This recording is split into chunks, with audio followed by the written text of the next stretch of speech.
Teaching has always been a part of my life. As a young child, my mother was a secretary in my school, so teachers and support staff were always there and watching me grow and mature. I had great relationships with my teachers and always admired their fun approach towards life and learning. Because of these great relationships, my interest had always been towards teaching, and it was natural that I would major in education once I was in college. After growing up and graduating high school in a small town north of Boston, Massachusetts, I immediately started my undergraduate experience at the University of New Hampshire. I started as a math major in secondary education, wanting to be a high school math teacher. After struggling my freshman year, I switched my major. Life continued on, and I graduated with a Bachelor's of Science degree and started my career. As I climbed the corporate ladder, I always thought about how I could have been an educator, yet I was happy with my life. It was then that I met my husband, who happened to be a teacher. As our life together started, my career was succeeding at a pace I never could have imagined, including being offered a once-in-a-lifetime opportunity to move to San Diego. Once we started to have children, my husband and I decided we would put my career on hold and I would stay home during the formidable years of our children. After 6 years, I decided it was time for me to return back to my career. I never imagined going back to work would have brought out such a change in me. I didn't have the desire to climb the corporate ladder or want to deal with glass ceilings and the long hours away from my children. I knew I needed a change, but I didn't know what. I remember the discussion like it was yesterday. My family was in the car at a red light, and I asked my husband, I wouldn't get a job if I went back to school to become a teacher, would I? We talked about the need for special education teachers and how he thought I would be a fantastic teacher because of my caring nature, attention to detail, and my business background. We talked about what sacrifices we would need to make as a family for me to complete this, a credential and a master's degree. Within 1 week, I was meeting with APU and enrolling in the special ed credential and master's program. With a quick time frame, I didn't review the specifics of the various programs.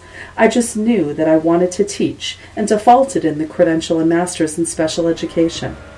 However, as the semesters progressed, I became known in our cluster as the one who was tech savvy.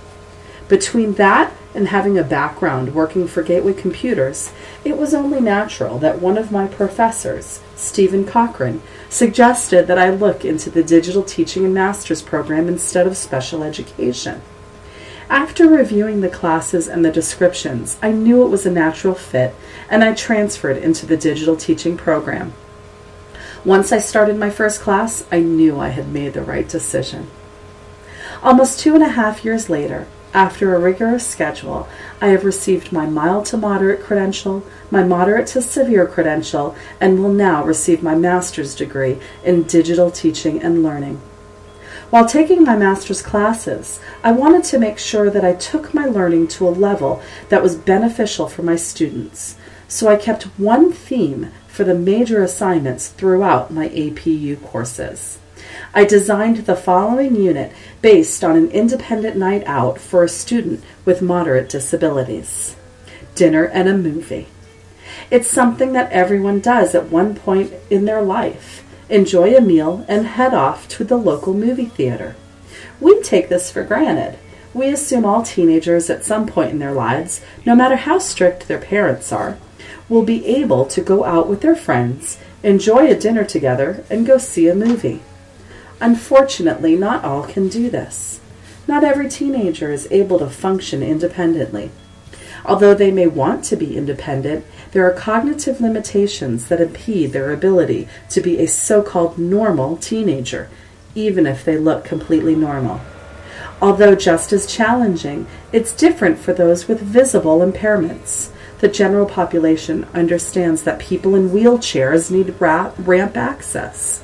The general population understands that people who are led by a seeing eye dog or a walking cane need a clear path. Yet here are the pictures of what my students look like. They watch TV and play video games just like other teenagers. They are influenced by commercials just like other teenagers. They understand what's the popular music and who the teen heartthrobs are today. They want to be able to live an independent life, yet cognitively, they are not ready to be independent. This unit is designed for my bridge class, which is a moderate to severe special needs class that works on academics, functional, and social skills.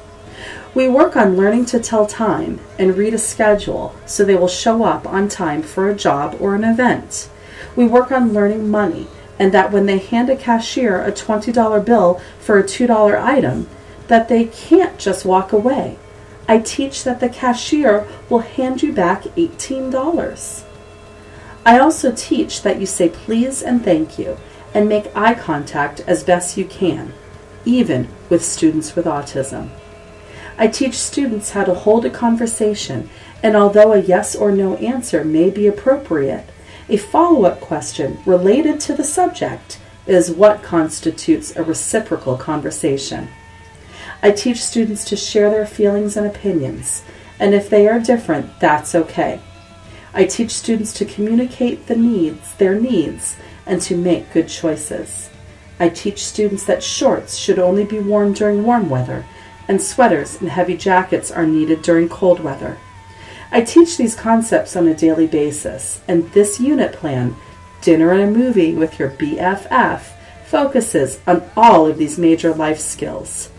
Our objectives are all developed around the concepts of going out for dinner and a movie independently, including choosing a restaurant and movie, planning the financial needs, planning the time to allow for transportation, role-playing the interactions with others, and even reviewing your dinner and movie experience.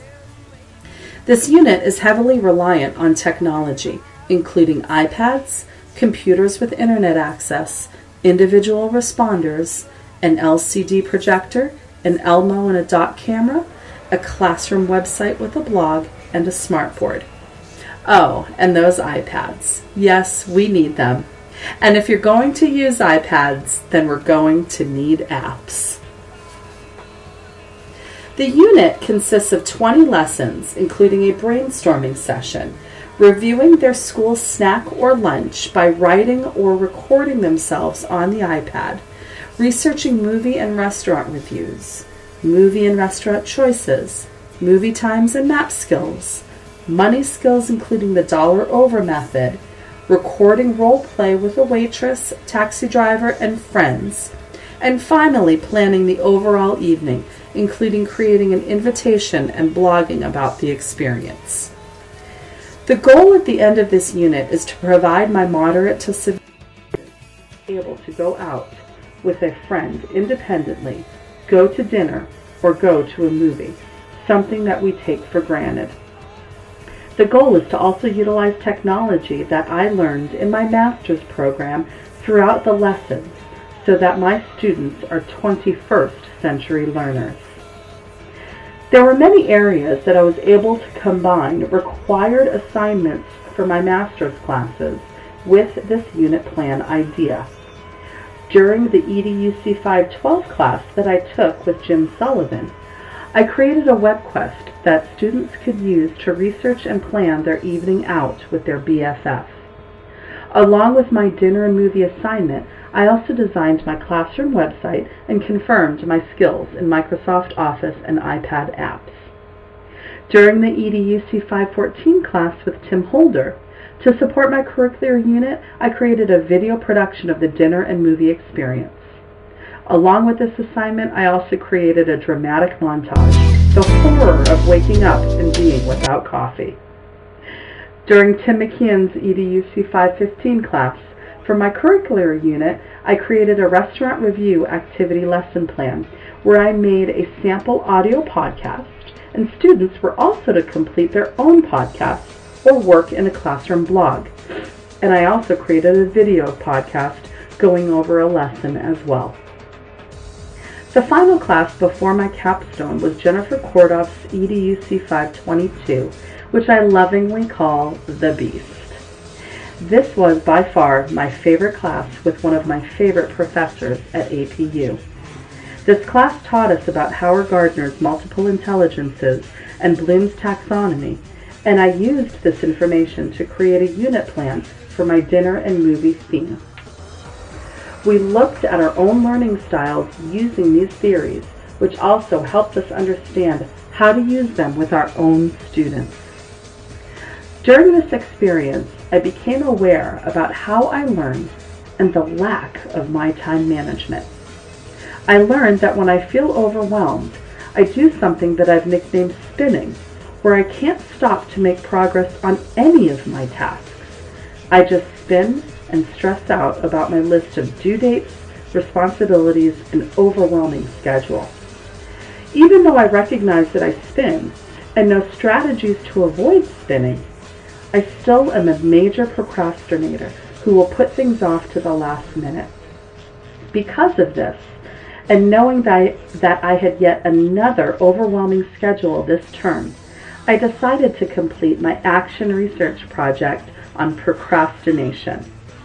I planned a schedule for optimal time management and also utilized specific strategies to help me avoid the pitfalls of working on a computer, online social networking websites, news websites, and gossip websites. My data shows that if I set my mind to something, I can fully control my procrastination. However, I do believe that part of my downfall is that I do need time to process in my own head, which leads to these distractions and procrastination.